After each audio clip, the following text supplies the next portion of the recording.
দেখেন খবরটা দেখেন, এই খবরে আপনাদের বিবেচনা আপনাদের উপরে। আমি বলছি না যে গতকালকে রাত্রেই আমি বুঝি নাই, আপনারা এর আগে আমাদের কন্টেন্ট যারা দেখেছেন, যে আমি যেটা বুঝি না এটা আপনারা বুঝছেন কিনা, এইটা আমার যারা কমেন্টে বিভিন্ন মন্তব্য করেছেন আমার এখনো বুঝতে একটু বাকি আছে, কারণ আমার মনে হয় না যে বাংলাদেশে এটা হওয়ার কথা ছিল।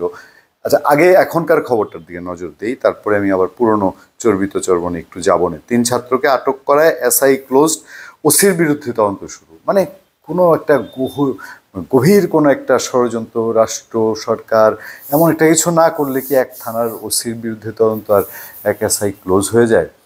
আচ্ছা, কই হয়েছে কি ঘটনাটা আপনাদের মনে আছে না? রাত গিয়েছে, বাঙালি তো আবার তাড়াতাড়ি ভুলে যাই। ছবিও আছে দুইজনের, এসআই সাহেব এবং ওসি দুইজনের, সাহেব না এসআই বাবু আর কি। রাজধানীর উত্তরা চাঁদাবাজির অভিযোগে বৈষম্যবিরোধী ছাত্র আন্দোলনের 3 ছাত্রকে আটকের ঘটনায় উত্তরা পশ্চিম থানার উপপরিদর্শক আবু সাইদকে ক্লোজ করা হয়েছে। সেই সঙ্গে একই থানার ভারপ্রাপ্ত কর্মরত ওসি মোহাম্মদ হাফিজুর রহমানের বিরুদ্ধে তদন্ত করা হচ্ছে।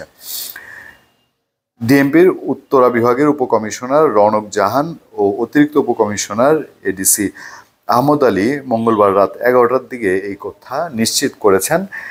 ডিসি রৌনক জাহান বলছেন যে ছাত্রদের সঙ্গে আমাদের ভুল বোঝাবুঝি হয়েছিল, পরবর্তীতে আমরা বসে একটি সুন্দর সমাধান করেছি, ভুল বোঝাবুঝির অবসান হয়েছে। রৌনক জাহান উনি শার্প অফিসার, এই সম্পর্কে আমি জানি, আমাদের একটু একটু কর্ম কাজ পেশাগত দায়িত্ব পালন বা অন্যান্যভাবে জানা আছে। আচ্ছা, রৌনক জাহান তিনি বলছেন যে এই ছাত্রদের সঙ্গে ভুল বোঝাবুঝি অবসান হয়েছে। তিনি আরও বলেন, ছাত্রদের আটকের ঘটনায় এসআই আবু সাইদকে ক্লোজ করা হয়েছে। তারা উত্তরা পশ্চিম থানার ভারপ্রাপ্ত কর্মকর্তা মোহাম্মদ হাফিজুর রহমান ও এসআই আবু সাইদের বিরুদ্ধে লিখিত অভিযোগ দিয়েছেন, আমরা সেগুলো তদন্ত করে দেখছি।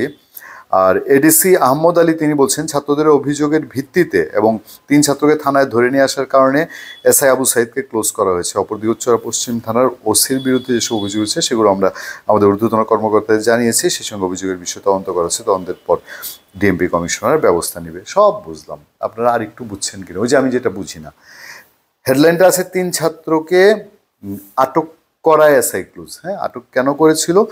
অভিযোগ হলো চাঁদাবাজির অভিযোগ। চাঁদাবাজির অভিযোগের তদন্তটা কি হচ্ছে? এটা কি বৈষম্যবিরোধী ছাত্র আন্দোলনের উপর ছেড়ে দিবে? বিচারটা কে করবে? আচ্ছা, সেটা ছেড়ে দিলেও বুঝতাম, সেই সম্পর্কে কোনো কথাবার্তা নেই।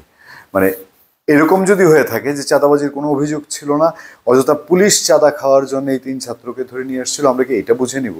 তাহলে তো তাৎক্ষণিক এই ওসি এসআই সবই বিদায় হওয়ার কথা বা আরও কঠোর ব্যবস্থা নেওয়ার কথা। তাহলে কি সেটা না? সেটা যদি না হয়ে থাকে তাহলে এই যে তোরা থানায় ভাঙচুর হলো, উত্তরা থানায় যে কর্মকাণ্ড হলো, এগুলার জন্য কেউ অভিযুক্ত না? সেই অভিযোগ কি এখন পুলিশ বলবে যে এখানে তো কোনো অভিযোগ করা হয়নি, পুলিশ অভিযোগ করে নাই? কেন করে নাই? মানে কত প্রশ্ন যদি আমরা করতে পারি এই থানায় বিশৃঙ্খল অবস্থা, এরকম একটা মানে হঠাৎ করে ঢাকার 2 থানার মধ্যে গিয়া বৈষম্য বিরোধী, মানে বলে না যে সমন্বয়ক শব্দটা শুনলে এখন মানুষ কিভাবে নেয়। তো তারা যে এইসব কর্মকাণ্ড করলো এইগুলার কোনো তদন্ত নাই। বুঝেন কি পরিমাণ বৈষম্য বিরোধী ছাত্র আন্দোলনের হয়েছে, যে তাদের চাঁদাবাজি নিয়ে বলে, তো অনেকে বলে, এখন প্রকাশ্যই বলে যে চাঁদাবাজি বৈষম্য বিরোধী ছাত্র আন্দোলনের ছায়াতলে কেউ কেউ আছেন যারা চাঁদাবাজির অভিযোগে অভিযুক্ত, যারা চোরাচালানের অভিযোগে অভিযুক্ত। এখন উত্তরা এত বড় কাণ্ড ঘটে যাওয়ার পরে পুলিশের উপর দিয়ে গেল তুফান। আপনারা না বলেন যে পুলিশের আগের সেই হেডম নাই, হেডম শব্দটা স্বরাষ্ট্র উপদেষ্টা ব্যবহার করেন নাই, তিনি বলেছেন আগের সেই উদ্যম নাই।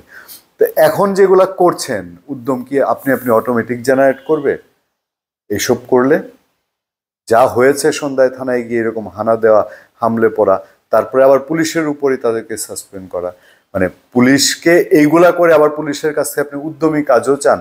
উদ্যমী কাজ কি? মানে আপনার সম্পর্কে সমালোচনা কেউ করলেই তাকে গিয়ে পুলিশ লাঠি নিয়ে যা ইচ্ছা তাই করবে, এরকম আগের আওয়ামী লীগ সরকারের মতন? সেইটা হলে পুলিশ উদ্যমী? ধন্যবাদ সবাইকে, ভালো থাকবেন, সুস্থ থাকবেন, দেখা হবে, কথা হবে আপনাদের সাথে। আমি আতিক রহমান পূর্ণিয়া।